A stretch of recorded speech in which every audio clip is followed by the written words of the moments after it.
अर्थव्यवस्था पढ़ाने जा रहे हैं। स्वतंत्रता के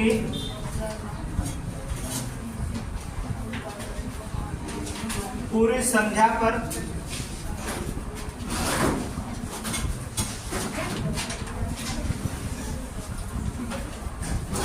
देखिए, हमने बताया कि पेट के एग्जाम सामने आपको 30 चैप्टर आप लिखाएंगे। इन 30 चैप्टर का आप नोट्स बनाइए, और जब 30 चैप्टर का नोट्स बना लेंगे तो बार बार एग्जाम पेट दे देंगे। सिलेबस कोई चेंज नहीं कर रहा है, 3 सालों से सिलेबस वही रख रहा है। 2021 में भी है, 22 में भी है, 23 में भी वही सिलेबस है, उसमें कोई चेंजिंग नहीं है। तो एक बार नोट्स बना लेंगे। आपको जो था केंद्र राज्य संबंध पढ़ा दिया गया। इसके बाद जो होता पंचवर्षीय योजनाएं उसमें खत्म हो गई।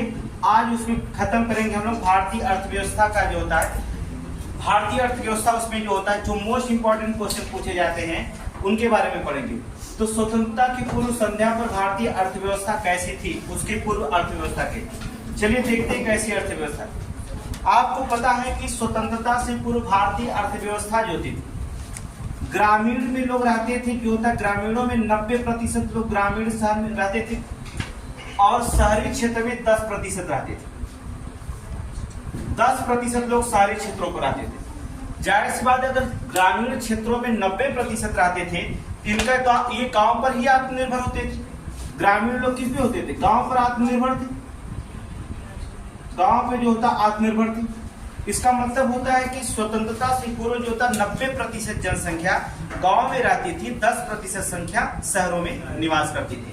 और गांव में रहती थी, इनका व्यवसाय जो होता था, आपको ये पता होगा कि जो गांव में रहती थी इनका व्यवसाय लगभग जो होता था वंशानुगत था। क्या था? वंशानुगत व्यवसाय था। कहने का मतलब होता था व्यवसाय वंशानुगत का। लोहार का लड़का लोहार का कार्य करता था, कुम्हार का लड़का कुम्हार का कार्य करता था। लगभग जो होता था, जब गांव में रहते थे तो उनका व्यवसाय भी क्या था? वंशानुगत के रूप में रखा जाता था। और प्रमुख व्यवसाय जो गांव के थी, प्रमुख व्यवसाय जो था गांव की, वो आपकी क्या थी? एग्रीकल्चर अर्थात कृषि अर्थव्यवस्था। वो कृषि पर ज्यादा निर्भर रहते थे, ज्यादा से ज्यादा कृषि पर रहते थे। शहरी क्षेत्रों में 10% जनसंख्या जो थी वो वाणिज्यिक केंद्रों पर निर्भर थी। वाणिज्यिक केंद्रों पर निर्भर थी। वाणिज्यिक केंद्र पर निर्भर थी। वाणिज्यिक केंद्रों पर निर्भर का मतलब क्या होता था? उत्पादित वस्तुओं में जो रखा जाता था, वो उत्पादित वस्तुओं में क्या था? जैसे रेशमी और सूती वस्त्र विश्व में विख्यात थे। रेशमी प्लस सूती वस्त्र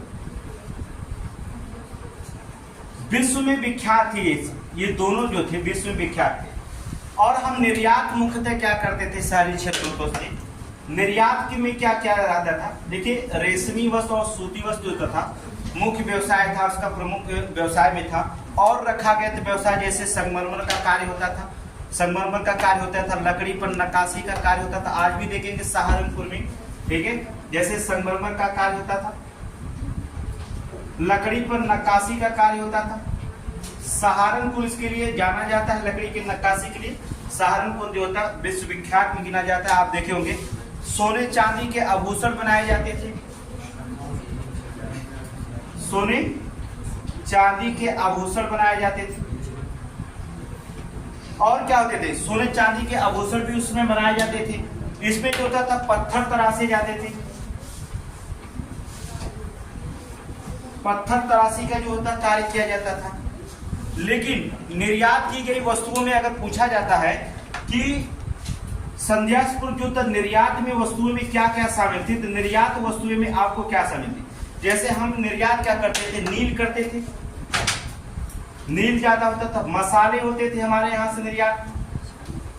नील की खेती करते थे। 3/20 भाग में चंपारण के लिए जाना जाता है, आपको पता होगा। प्लस जो होता था अफीम, प्लस अफीम, ये जो होता तीनों निर्यात के केंद्र के रूप में जाने जाते हैं, अर्थात ये तीनों निर्यात किए जाते थे। अब हम बात करेंगे कि भारतीय अर्थव्यवस्था जो थी आपकी, वो कैसी थी? संध्या की पूर्व अर्थव्यवस्था कैसी थी? तो जान लीजिए, भारतीय अर्थव्यवस्था जो संध्या के पूर्व निम्न स्तरीय आर्थिक विकास था। तो पहले इसमें हम पढ़ते हैं, पहले हेडिंग पढ़ेंगे, निम्न आर्थिक विकास कैसे हुआ था भारतीय अर्थव्यवस्था। कैसे पता चला कि भारत की अर्थव्यवस्था जो होता है निम्न स्तरीय अर्थव्यवस्था जो होता है जानी जाती है? तो आप जानेंगे इसमें, देखेंगे निम्न स्तरीय निम्न अर्थ जो कैसी हमारी अर्थव्यवस्था क्यों निम्न स्तरीय बन गई है, क्या कारण है, इस कैसे अनुमान लगाया गया, किसने सबसे पहले अनुमान लगाया कि भारतीय अर्थव्यवस्था जो होता है जो निम्न स्तरीय जो होता है आर्थिक विकास क्यों है भाई, इसके बारे में चर्चा क्यों किया गया? आर्थिक विकास। आप देखिए क्या करेंगे,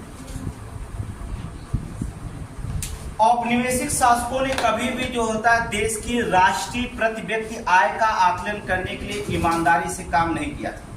जानिए जो औपनिवेशिक शासनकाल थे, जिसे ब्रिटिश शासनकाल के लोग कभी भी जो होता भारतीय राष्ट्रीय आय का जो होता अनुमान जो होता है वो कभी ईमानदारी से नहीं किए, लेकिन कुछ लोगों ने जो होता है निम्न स्तरीय आकलन जो होता है निजी स्तर पर किए थे। भारत में कुछ लोग किए थे, औपनिवेशिक शासन काल लोग नहीं किए थे। औपनिवेशिक जो शासक थे उनके अंदर जो होता था राष्ट्रीय आय की प्रति ईमानदारी नहीं था, लेकिन कुछ व्यक्ति ऐसे थे जो निजी स्तर पर जो होता आकलन किए थे। कुछ भारतीय जो होता है कुछ भारतीय व्यक्ति थे जो निजी स्तरीय आकलन किए थे, निजी स्तर पर आकलन किए थे। अब आपको ये जानना पड़ेगा कि भारतीय अर्थव्यवस्था के पूर्व कहा जाता है स्वतंत्रता की पूर्व संध्या पर भारतीय अर्थव्यवस्था पर निजी स्तर पर इनमें से कौन आकलन करने वाला व्यक्ति नहीं था, विकल्प में रखा जाता। तो पहले व्यक्ति आप जानते होंगे कौन थे, दादा भाई नौरोजी थे। निम्न स्तरीय आकलन करने वाले जो थे दादा भाई नौरोजी, याद करिए नौरोजी, दादा भाई नौरोजी। दूसरे व्यक्ति जो रखे जाते हैं आपको पता होगा क्या नाम था, विलियम डिग्बी, याद रखिएगा विलियम डिग्बी, विलियम डिग्बी। तीसरे थे रनाडे, महादेव गोविंद रनाडे इनका पूरा नाम था, अर्थात रनाडे जो लिख सकते रनाडे। तीसरे और थे जो थे फिंडले सिराज, फिंडले सिराज, ये क्वेश्चन बहुत बार पूछा गया, याद रखिएगा Findlay Siraj. Doctor R B K Rao, doctor B K R V Rao, समझ रहे? तो कहा जाता है कि स्वतंत्रता से पूर्व संध्या पर भारतीय अर्थव्यवस्था का आकलन जो होता है भारतीय व्यक्तियों द्वारा कुछ निजी स्तर पर आकलन किया गया था। उनमें से कौन व्यक्ति शामिल थे, तो उसमें दादा भाई नौरोजी थी, विलियम डिग्बी थी, रनाडे जी थे, फिंडले सिराज थे, doctor B K R V Rao थे, लोग शामिल थे। और आरसी देसाई भी थे, नाम याद रखिएगा आरसी देसाई।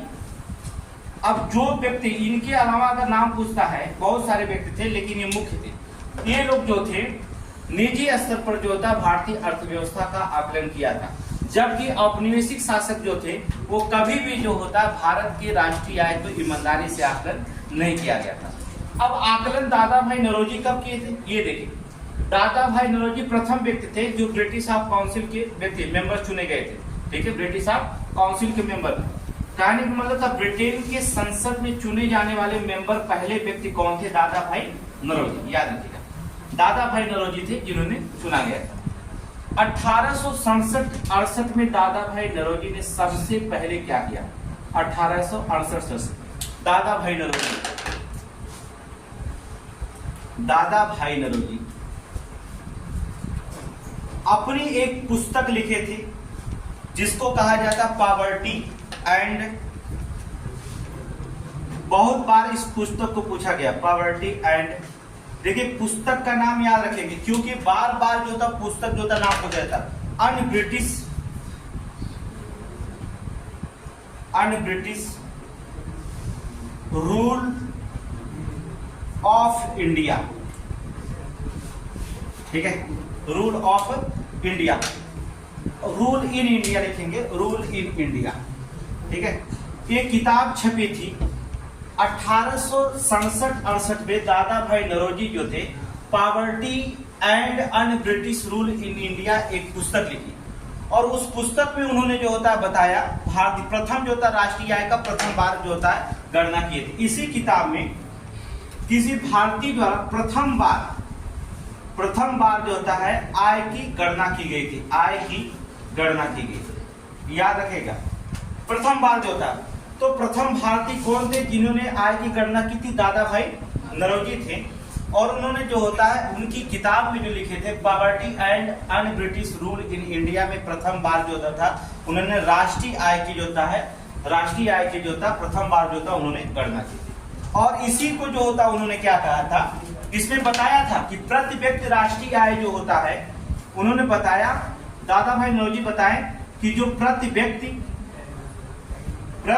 राष्ट्रीय आय जो होता है, कितना बताया था राष्ट्रीय आय, अर्थात 20 रुपए प्रति वर्ष। क्या है? 20 रुपए प्रति वर्ष। ये क्वेश्चन याद रखिए, बहुत बार क्वेश्चन पूछा गया था कि दादा भाई नौरोजी जो थे प्रति व्यक्ति राष्ट्रीय आय जो होता कितने रुपए बताए थे? 20 रुपया प्रति वर्ष बताए थे।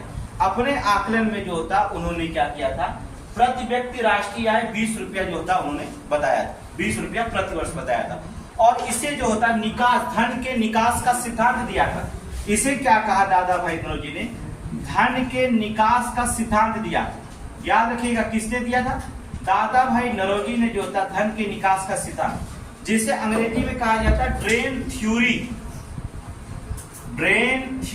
याद रखिएगा ड्रेन थ्योरी की संज्ञा की जाती है। अब आपको यह जानना जरूरी होता है कि निम्न स्तरीय आर्थिक विकास में हमने आपको बताया औपनिवेशिक शासकों ने कभी भी जो होता है भारत के राष्ट्रीय आय को ईमानदारी से आकलन नहीं किया। लेकिन भारत में कुछ व्यक्ति ऐसे थे जो निजी स्तर पर जो होता अपना आकलन किए थे।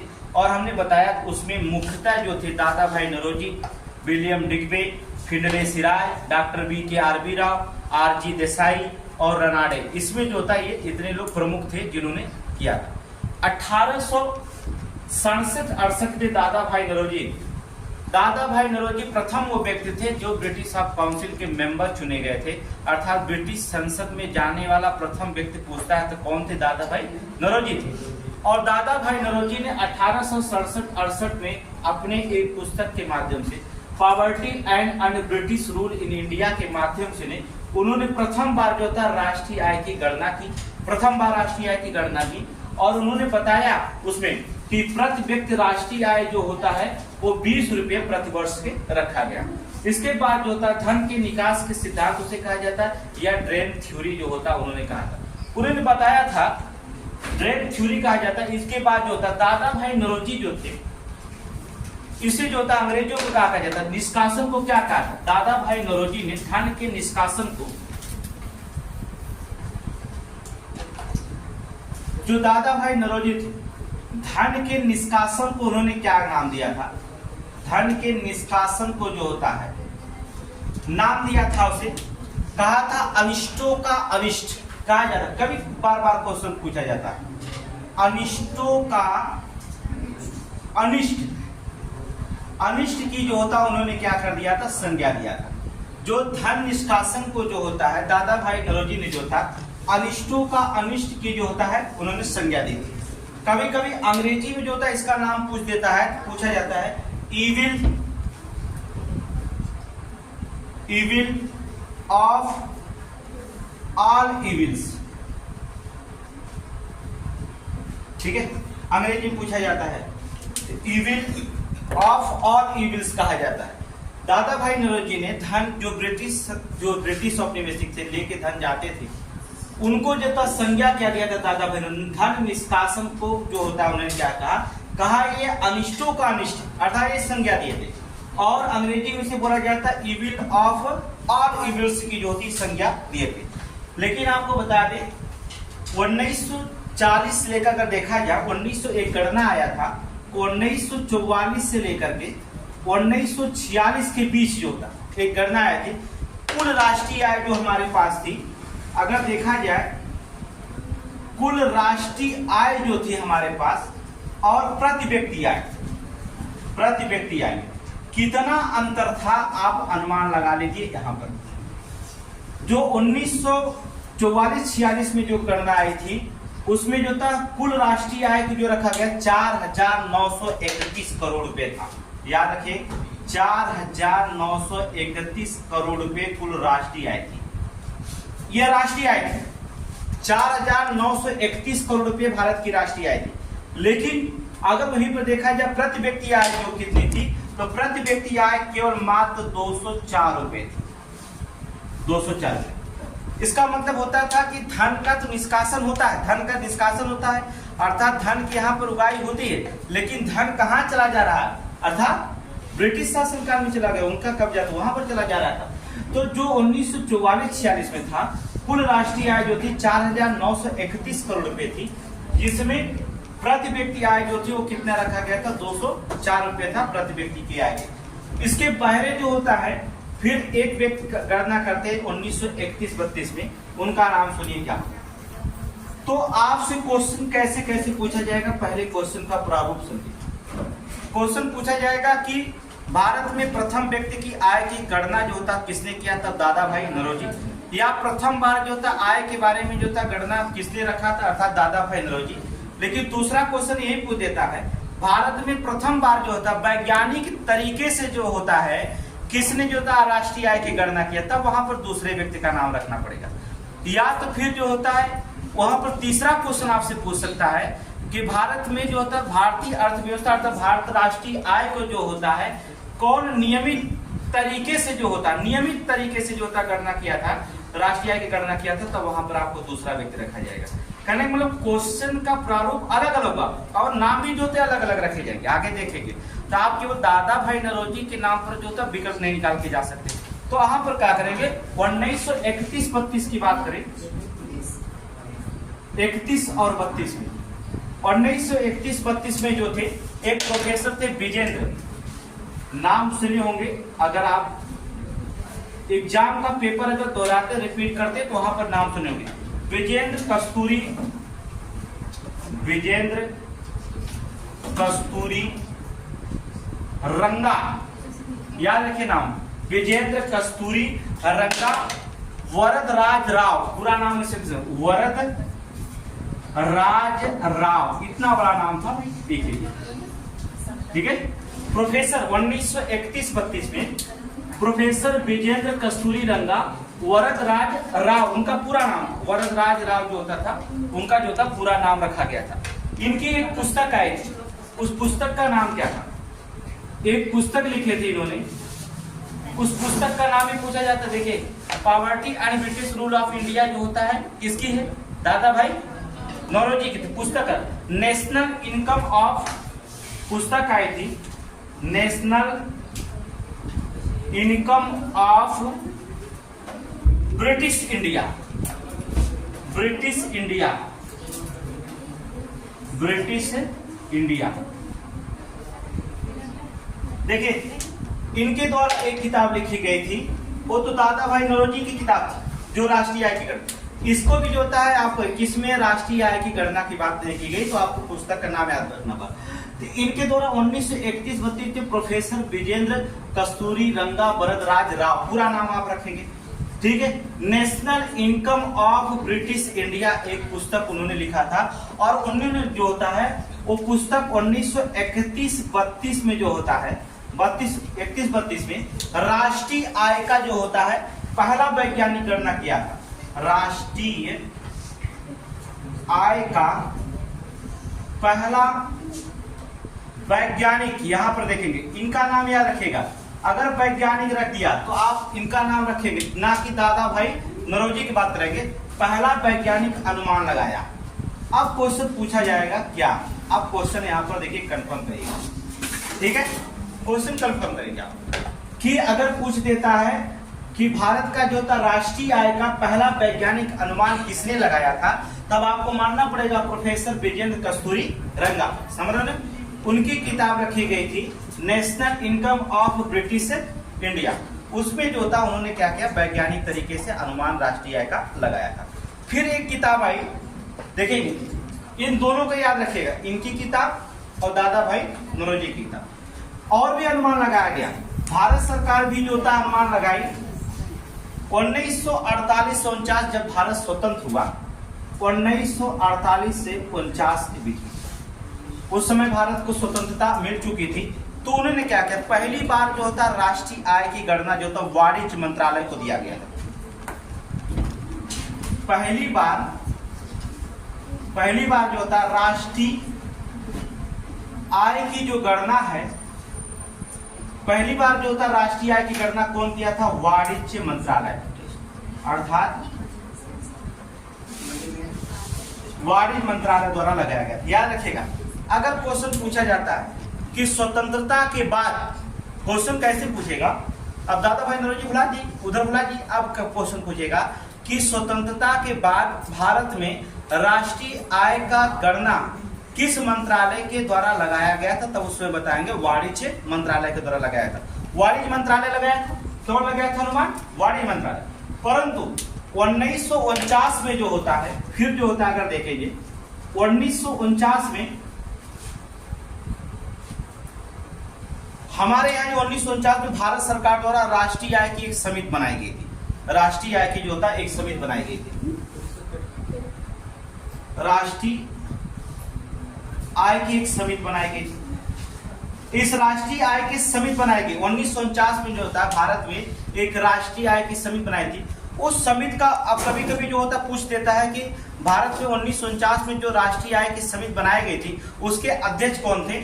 इसके अध्यक्ष का नाम याद रखिएगा, बहुत बार क्वेश्चन पूछा गया है। इसके अध्यक्ष जो थे पीसी महालनोबिस, याद रखिएगा महालनोबिस, पीसी महालनोबिस, याद रखिएगा। अब 4 क्वेश्चन बना, चारों तरीका अलग अलग, एग्जाम में क्या पूछेगा वो एग्जाम पर डिपेंड करता है, एग्जामिनर पे डिपेंड करेगा, पेपर बनाने वाले पे डिपेंड करेगा। पहला, अब 2 क्वेश्चन, तीसरा हम बता दिए 1948-49 में अगर आपसे पूछता कि पहली बार राष्ट्रीय आय या स्वतंत्रता के बाद पहली बार राष्ट्रीय आय की गणना किस मंत्रालय के द्वारा की गई, तो आप वहां पर याद रखिएगा बहुत सारे मंत्रालय, 18 मंत्रालय, 22 मंत्रालय यहाँ पर है, तो वाणिज्य मंत्रालय के द्वारा की गई थी। अगर पूछता 1949 में राष्ट्रीय आय की एक समिति बनाई गई थी, 1949 में राष्ट्रीय आय की समिति की स्थापना की गई थी, उसके अध्यक्ष कौन थे, तब आपको बताना होगा अध्यक्ष जो थे पीसी महालनोबिस को जो था बनाया गया था। अब देखिए हमने बताया, दूसरा क्वेश्चन हो जाता है कि औपनिवेशिक शासनकाल का चौथा 5वां क्वेश्चन जो भी होगा, आपसे क्वेश्चन क्या पूछा गया था। एक नाम सुने होंगे डॉक्टर, अभी लिखे doctor BKRB Rao, doctor BKRB Rao, पूरा इनका नाम है, याद रखिएगा, ठीक है। डॉक्टर BKRB राव ये ऐसे व्यक्ति थे जो औपनिवेशिक शासन के द्वारा भारतीयों द्वारा किए गए राष्ट्रीय आय और प्रति व्यक्ति आय जो था, राष्ट्रीय आय औपनिवेशिक शासन की बात कर रहे हैं। औपनिवेशिक जो होता है, औपनिवेशिक शासन काल की बात करें कि राष्ट्रीय आय और प्रति व्यक्ति आय, प्रति व्यक्ति आय दोनों का क्वेश्चन पूछा जाता है। राष्ट्रीय आय प्रति व्यक्ति आय के आकलनों का सर्वाधिक महत्वपूर्ण किसको दिया जाता है, तो सर्वाधिक महत्वपूर्ण जो था राष्ट्रीय आय और प्रति व्यक्ति आय, सर्वाधिक महत्वपूर्ण आकलन करने वाले व्यक्ति कौन थे, सर्वाधिक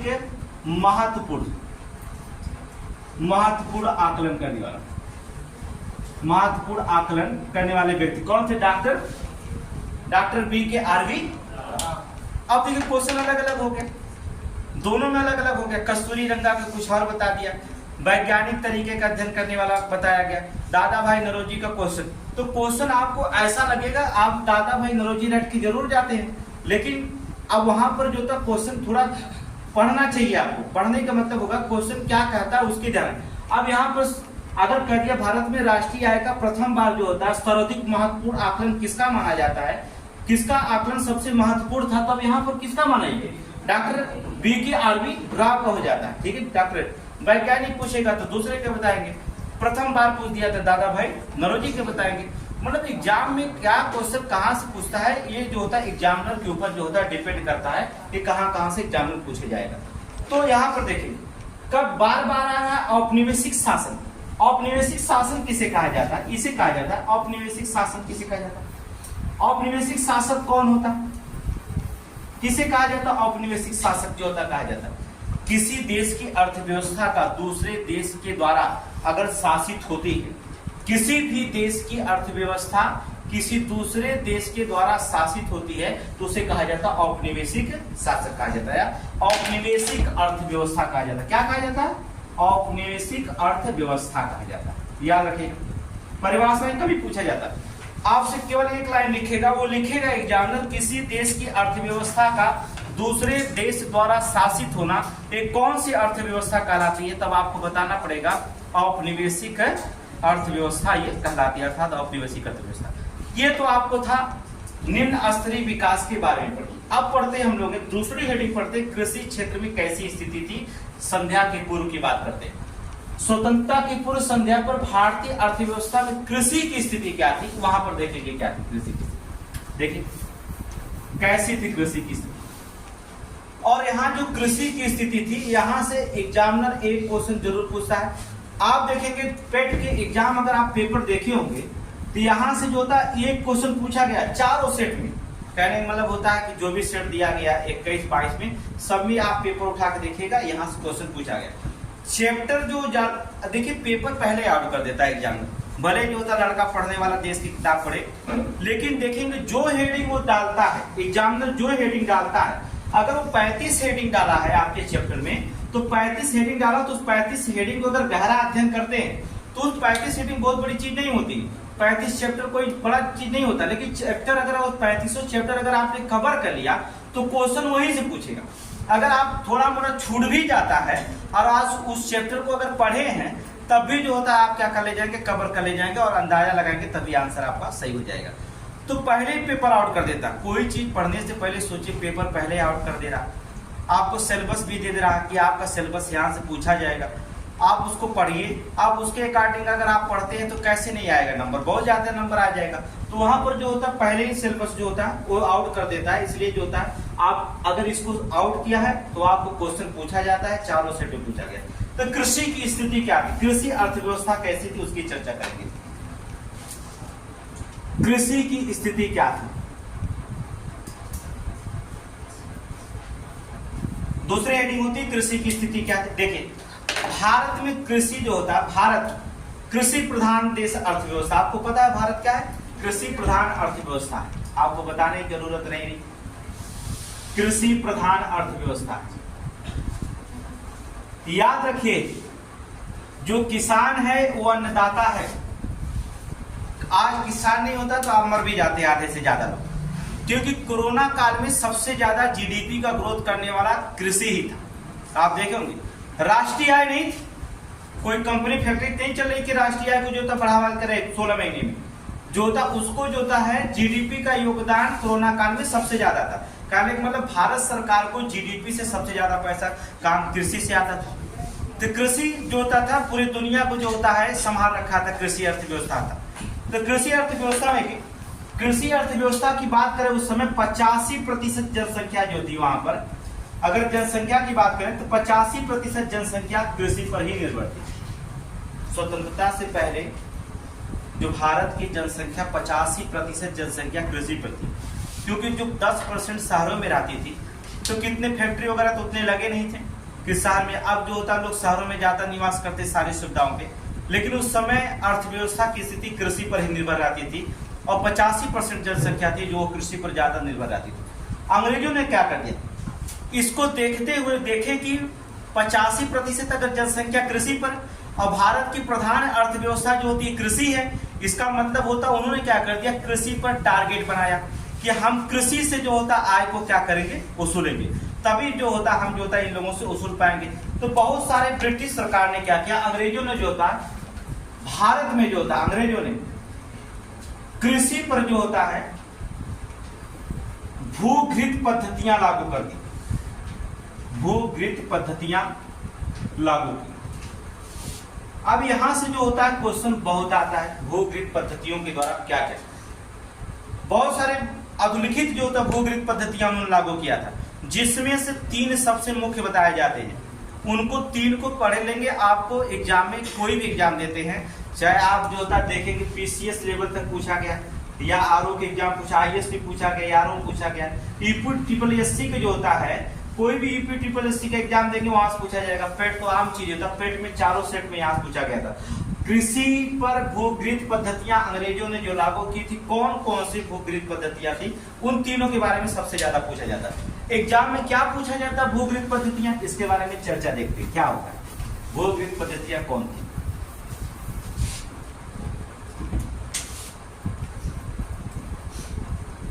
भूगृत पद्धतियां,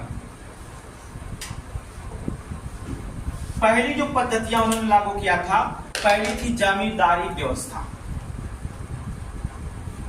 जमींदारी व्यवस्था जो पहली पद्धतियां थी वो थी जमींदारी व्यवस्था। जमींदारी व्यवस्था के बहुत सारे नाम थे, हर राज्य में अलग अलग नामों से जो होता जाना जाता था, मतलब बहुत सारे नाम थे, रखा गया था। इसकी अन्य उपमा जो होता है, इसका अन्य उपमा जो कहा जाए, इनका अन्य नाम जो था, कहीं कहीं जो होता था जमींदारी को जागीरदारी कहा जाता था। ठीक है, चलिए इसका नाम रखा गया था कहीं कहीं। अगर आपसे पूछता अस्थाई बंदोबस्त, अस्थाई बंदोबस्त, तो यही मतलब हो जाएगा। अस्थाई बंदोबस्त कहेगा तो क्या करेंगे, जमींदारी। या आपसे पूछा जाता है जागीरदारी, जागीरदारी व्यवस्था, तब भी आप जो होता आंसर किसको मारेंगे, जागीरदारी। अर्थात जमींदारी व्यवस्था को क्या कहा जाता था, जागीरदारी। कहीं कहीं आपसे पूछता है मालगुजारी, ठीक है, इसका नाम कहीं कहीं क्या था, मालगुजारी, तो मतलब ये भी क्या था, वही था, कौन था, जमींदारी। और कहीं कहीं पूछा जाता है विस्वेदारी, विस्वेदारी, तब भी आप समझ जाइएगा कि कौन सा हो जाएगा, जमींदारी। अर्थात जमींदारी व्यवस्था जो थी अलग अलग नामों से जो होता है बहुत सारे राज्यों में पुकारी जाती थी।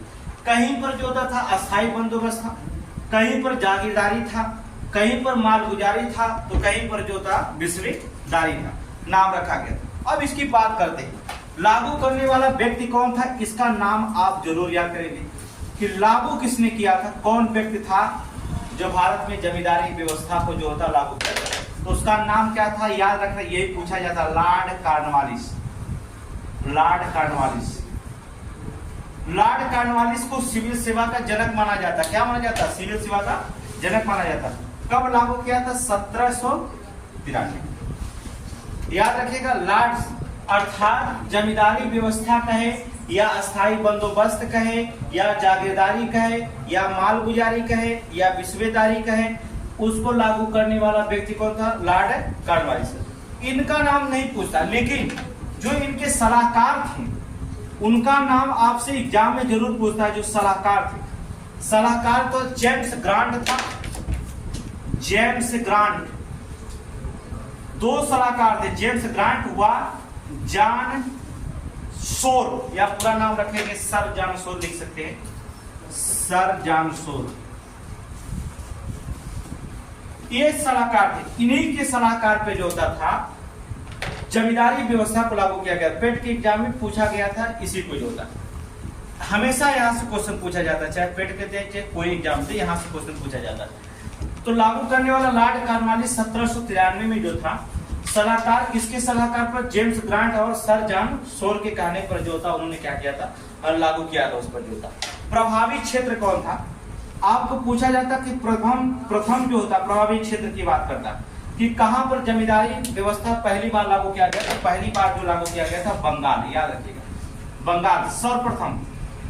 कई बार क्वेश्चन पूछा गया कि जमींदारी व्यवस्था अंग्रेजों ने सबसे पहले कहां लागू की थी, तो कहां पर आप मारेंगे, बंगाल में। अर्थात बंगाल में सबसे पहले जमींदारी व्यवस्था को जो होता वहां पर लागू किया गया था।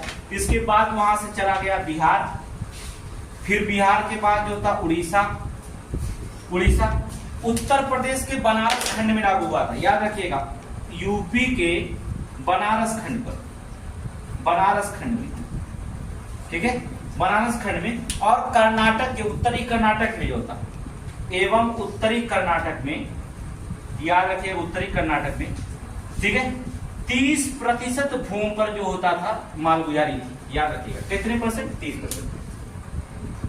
क्वेश्चन पूछता है कितने प्रतिशत पर मालगुजारी की व्यवस्था रखी गई थी, 30% की भूमि पर जो था मालगुजारी पर रखी गई थी।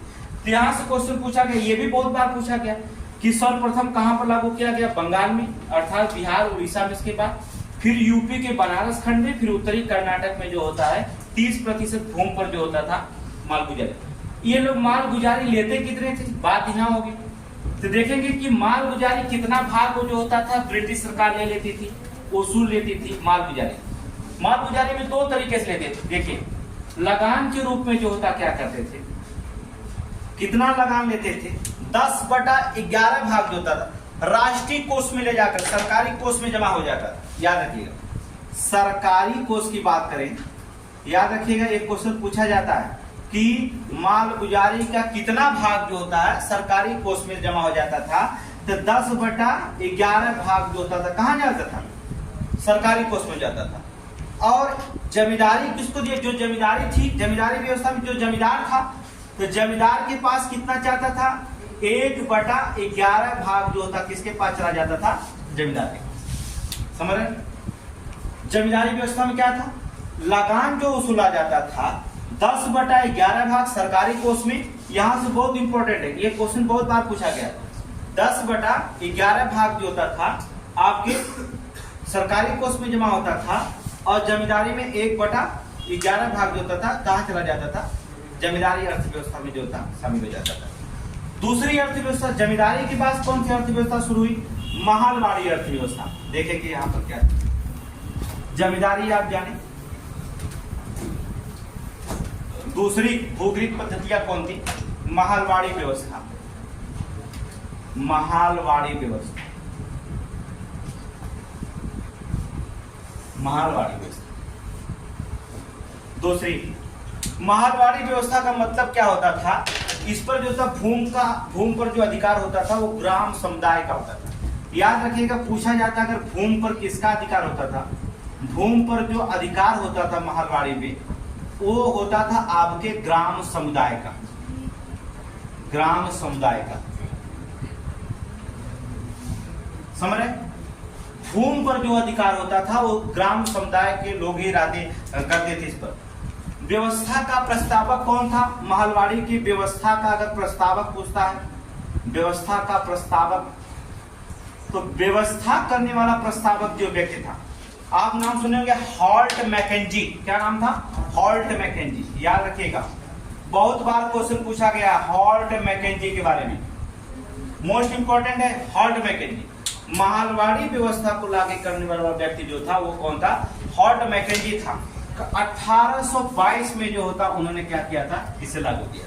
1822 में हॉल्ट मैकेंजी के द्वारा जो होता महलवाड़ी व्यवस्था को जो होता वहां पर लागू किया गया था। और प्रभावी क्षेत्र सबसे ज्यादा कौन थे, जो प्रभावी क्षेत्र थे, पहला था उत्तर प्रदेश, फिर मध्य प्रांत, मध्य प्रांत का मतलब होता था मध्य प्रदेश, जो होता मध्य प्रांत जो था मध्य प्रदेश, और पंजाब, और जो था पंजाब। ये तीन जो थे सबसे प्रभावी क्षेत्र है।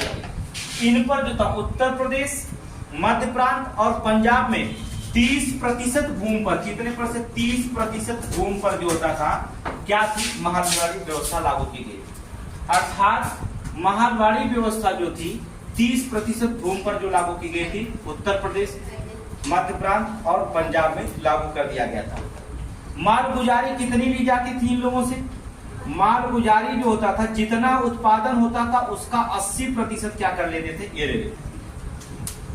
जो 20% वो लेता था जो उत्पादन करता था, और 80% कहां चला जाता था, माल गुजारी में। लेकिन विलियम बेंटिंग के समय जो होता था, जब विलियम बेंटिंग आया, विलियम बेंटिंग का नाम सुने होंगे, विलियम बेंटिंग के समय माल गुजारी घटकर कितना % कर दिया गया, 66% जो होता है इसका माल गुजारी 66% कर दिया। फिर बाद में बेचारा डलहौजी आया, विलियम बेंटिंग के बाद देखिए 80% किसके भाग में लिया गया, हॉल्ट मैकेंजी।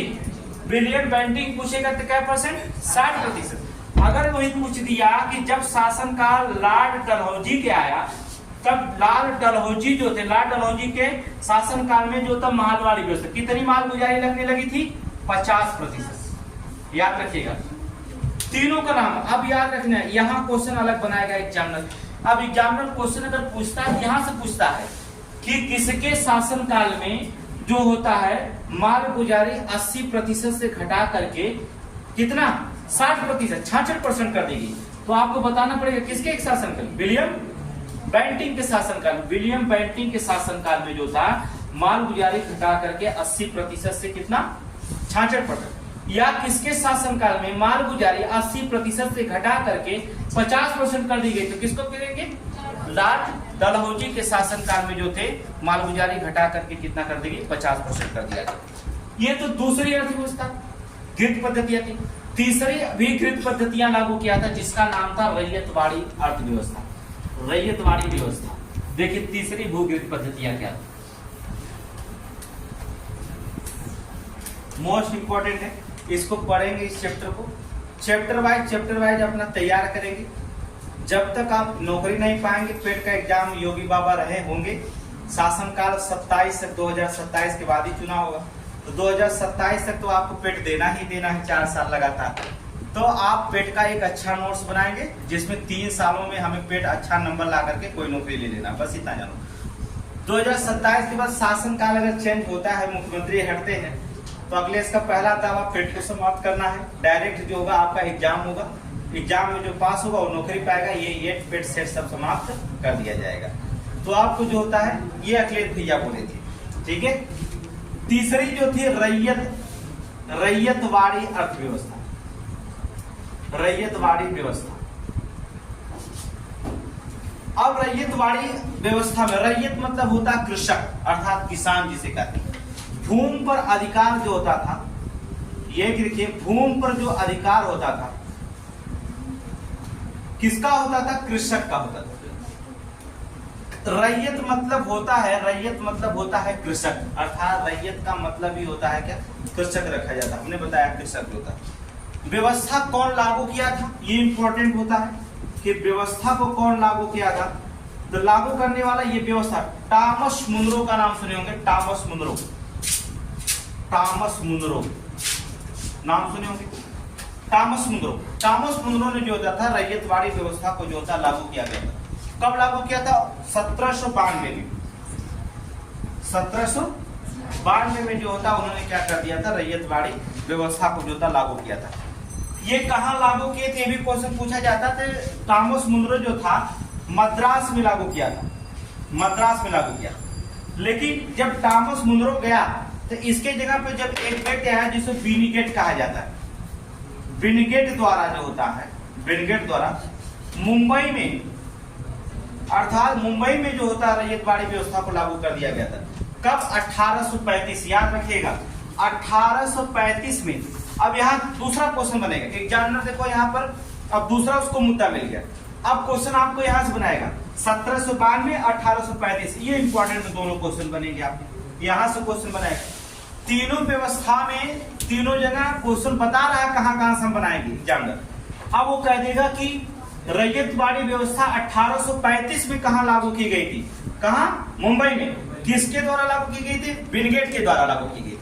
और क्वेश्चन वो पूछ सकता है कि रैयतवाड़ी व्यवस्था 1792 में जो होता है कहां पर लागू की गई थी, तो मद्रास में।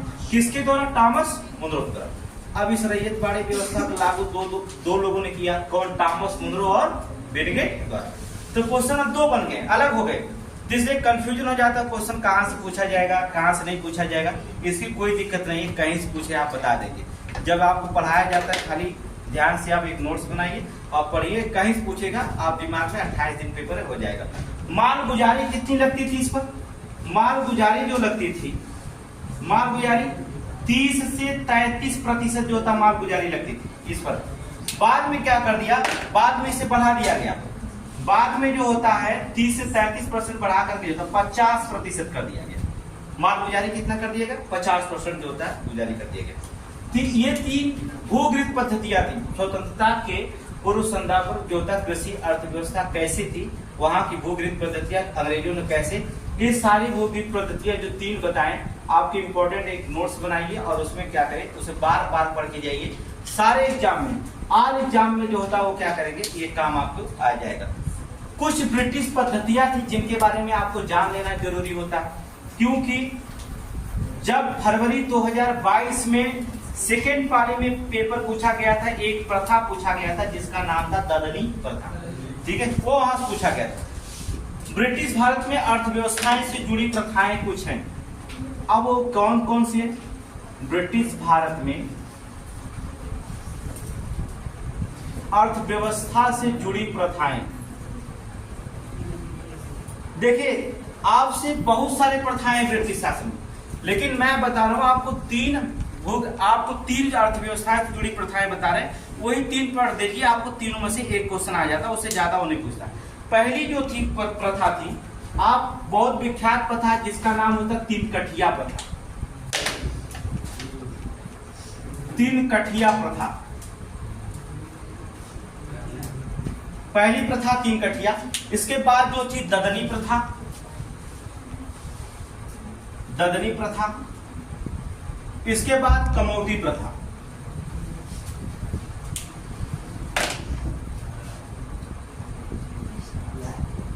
कमौटी प्रथा, तीनों में अंतर क्या था?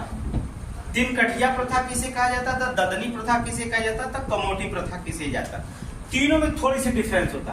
तीन कठिया प्रथा जो था आपको पता है चंपारण में हुआ था। चंपारण कहां पड़ता है? बिहार में, जहां पर महात्मा गांधी ने प्रथम बार जो था आंदोलन में क्या कर लिए थे? भाग लिए थे। और चंपारण आंदोलन शुरू हुआ तो 1917 में जो था पहली बार।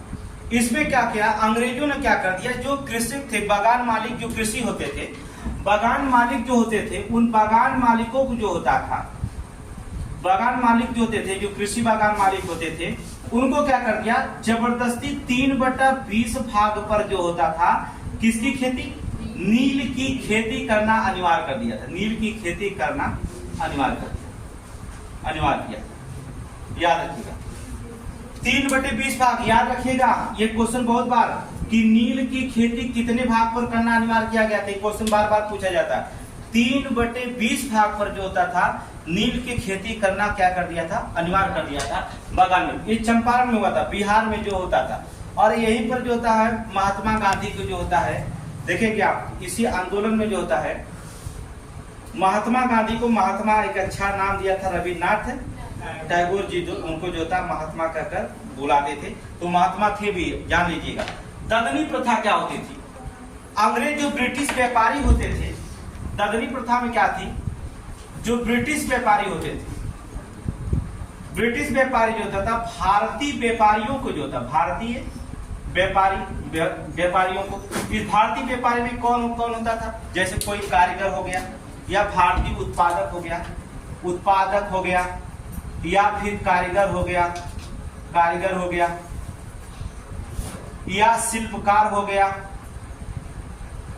इनको जो होता है अग्रिम कर दिया जाता था, मतलब संविदा पर जो होता पैसा क्या कर दिया जाता था? दिया जाता था।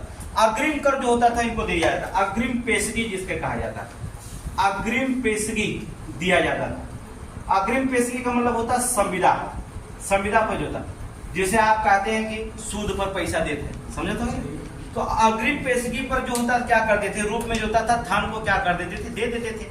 और जब ये धन को नहीं चुका पाते थे तो उनके भूमि को क्या कर लेते थे? कब्जा कर लेते थे। और जब वो कब्जा कर लेते थे तो उसी पर क्या कर लेते थे? उन्हीं से काम भी करवाते थे, तो भूमि पर कब्जा कर लेते थे। अर्थात इसे कहा जाता था अग्रिम पेशगी, अर्थात संविदा पर धन देना। अर्थात ये क्या करता? ब्रिटिश व्यापारियों के द्वारा ददनी प्रथा के अंतर्गत कहा गया। कमौटी प्रथा जो था सिर्फ बिहार और उड़ीसा में जो होता शामिल किए गए थे। बिहार और उड़ीसा की बात करेंगे, बिहार और उड़ीसा में कमौटी प्रथा यहाँ ये कौन लोग थे? कुर्मी जात के लोग, याद रखिएगा कुर्मी जात के लोग थे। अगर कोई भी कुर्मी, अगर जान लीजिए यहाँ पर क्या होता था, मालिकों द्वारा ऋण पर दी जाती थी जमीन। इनको कुर्मी जातियों क्या करते थे? ऋण पर जमीन दी जाती थी। क्या भाई आप जमीन हमसे ले लीजिए और जो होता आप जो होता उतना धन आप दे दीजिएगा। अगर वो धन को नहीं जमा कर पाते थे, ऋण तो अंग्रेज ले लेते थे लोग, अगर नहीं जमा कर पाते थे तो कुर्मी के वंशानुगत था कि मतलब तुम्हारा लड़का हमारा खेत जोतता तो फिर वो लड़का खेत जोते। तो मतलब यहाँ पर सीधे सीधे बात कर देंगे, रास के बदले जो होता था यहाँ पर कमौठी में, जो रास अगर चुकता नहीं कर पाते थे तो रास के बदले जो होता था जीवन भर जो होता था, जीवन भर जो होता था सेवा करते थे। क्या करते थे? जीवन भर अंग्रेजों का सेवा करना पड़ता था। ये कमौटी प्रथा। तो ये तीन प्रथाओं का सबसे मुख्य बात थी ये तीन। तो इतना आप एग्जाम में जो होता है पढ़ के जाइएगा, फिर दूसरा जो होता पार्ट आपको बता देंगे कि कैसे जनगणना नियमित रूप से की गई, तो वहां से क्वेश्चन आएगा।